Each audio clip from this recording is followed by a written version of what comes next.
Hi everyone, I'm Annalyn Credo and I will discuss about opportunities for school community partnership. Partnership implies two parties helping each other. Both parties benefit.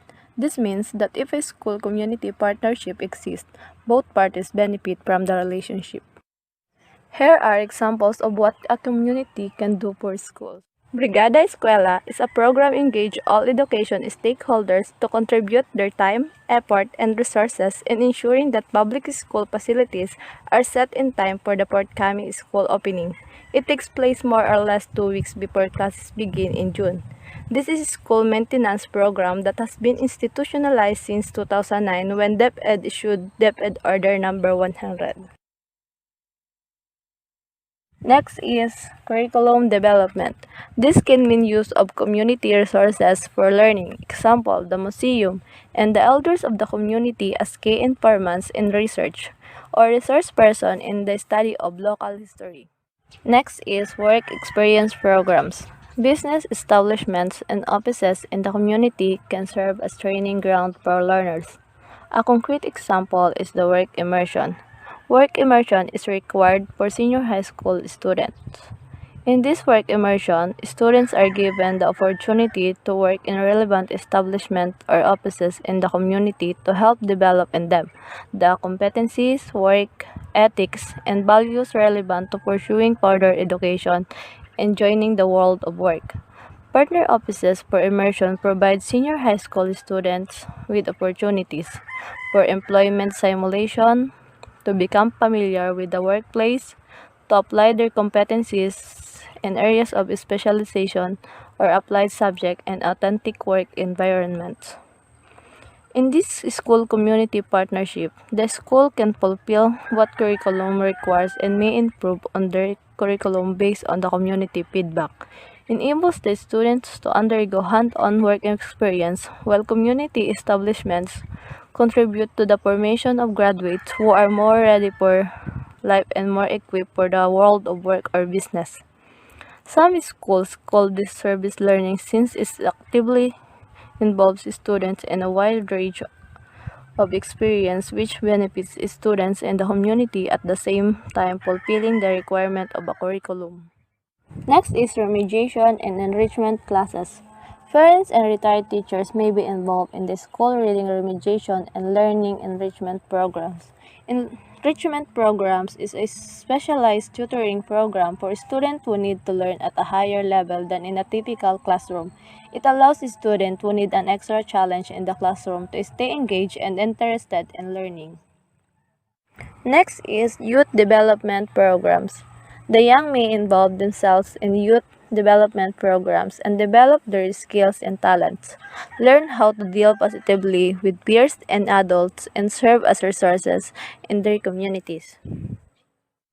Last is community service. Example of community service are students participating in tutorial programs, community reforestation programs, clean up drive for a river, assisting in medical mission, school head involved in planning local celebration, teachers managing programs, projects, activities, school band playing in fiesta parade. What can schools do for communities in return? Basically, it talks about the benefits of the school to its community by employing teachers who would otherwise be without jobs and income. Also, by benefiting students, families, teachers, and other stakeholders to develop their skills and stability to help others by perpetuating an ongoing process of community development. Schools may allow by community to use school resources. Here are concrete examples enumerated by the DepEd Primer on school community partnership. First is the classroom used by community organization for meetings. Classroom may also a good place in conducting meetings for community of the barangay officials. School used as a polling place and venue for medical mission which it may co-sponsor with the rural health unit. During election, schools are used as a venue where voters cast their ballots in elections. School used by the Rural Health Unit for Mothers class on childcare. Classrooms help to provide quality care to improve the quality of life through promotion, preservation, or restoration of the delivery of health services and facilities, especially the poor. School used as an evacuation center. Short-term evacuation center for students, families, and community members, sheltering in response to threats or hazards, especially from storms, floods, severe weather, and tsunami early warnings. School facilities used for the community assembles. Not only inside of the classroom benefits the community for the space they need, but also the school facilities appropriate to the quality and the size of the space. School basketball court used for local celebrations and barangay sports league. School's basketball court also serve as a celebrating venue in the barangay sports league. Barangay sports league usually happening during the barangay upcoming fiesta as a part of the community activities. School conduct livelihood skills training programs for parents and out-of-the-school youths by using school resources as a venue to conduct a livelihood training programs to help students, parents, and other people to enhance their skills in one aspect. The school is the best place to conduct that kind of activity for school could be more prepared in terms of facilities and ambience. Livelihood skills training for parents and out-of-school youths by teachers themselves. Similar with the first one, school is served as a place to help students and parents about something and more importantly to give learnings to them. This is to enhance and give knowledge about something. Consequently, schools primarily return benefits of the community to them is through material things.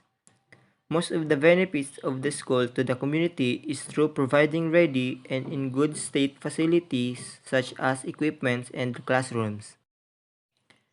I am John Paul Ibuzar from Tiwi Community College, your reporter for this topic. Sociological basis of school community partnership. So, what is sociological basis of school community partnership? It states here that the school and the community needs to work together because the school is unable to educate the children without the help of the community, such as church, government, or government organizations and the non-government organizations. It also states here that the school and the community help parents to meet the educational needs of their children while parents are working, especially to the single parents. And it also states here the negative effects of technology to young people. So the school and the community need to help the family limit their children in using technology.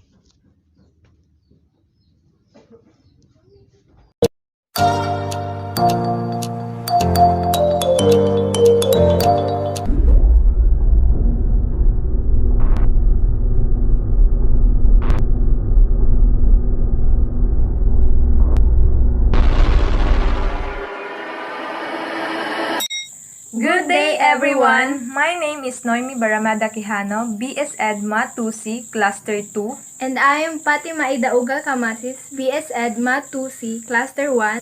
And we are here to discuss about the legal basis for parents and community involvement. It is no wonder why even our laws support school-community partnership. Republic Act 9155, Government of Basic Education Act, Section E10 explicitly states that one of the responsibilities of school heads is establishing school and community networks and encouraging the active participation of teachers, organization, non-academic personnel of public schools and parent-teachers community associations. Section 3F of the same Act encourages local initiatives for improvement of schools and learning centers and to provide the means by which improvements may be achieved and sustained. Batas Pambansa Bilang 232, otherwise known as the Education Act of 1982, Section 7 states that every education institution shall provide for the establishment of appropriate bodies through which the member of the education community may discuss relevant issue and communicate information and suggestions for assistance and support of the school and for the promotion of their common interest. Representative from each subgroup of the educational community shall sit and participate in these bodies, the rules and procedure of which must be approved by them and duly published.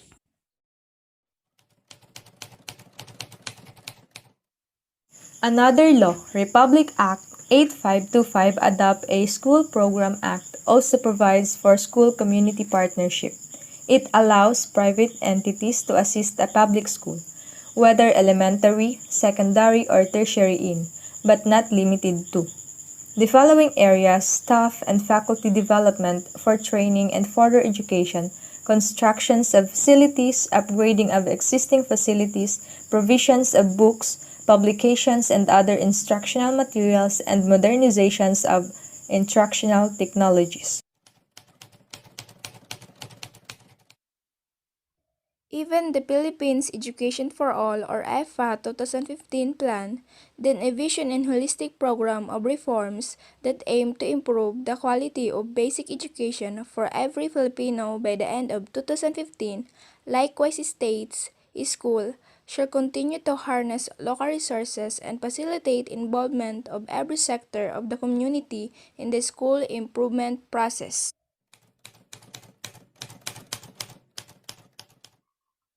This EFA or Educational for All 2015 plan was extended in Education for All beyond 2015 Agenda 2030. Agenda 2030 has 7 new educational targets from 2015 to 2030 that must involve education stakeholders, which in essence is school community partnership. Dr. Kian Tang himself admit that Agenda 2030 cannot be realized without school partnering more committed, no just involving government, non-government agencies, but all stakeholders. RA 9155 states that partnership between school and community also ensure that educational programs, projects, and services take into account the interests of all members of the community. Section 3D, the schools and the learning centers reflect the value of the community by allowing teachers, learners, facilitators, and other staff to have the flexibility to serve the needs of all learners. Section 3E, local initiatives for all the improvement of schools and learning centers are encouraged and sustained are provided. Section 3F. So, schools and communities function better when they are work as a team.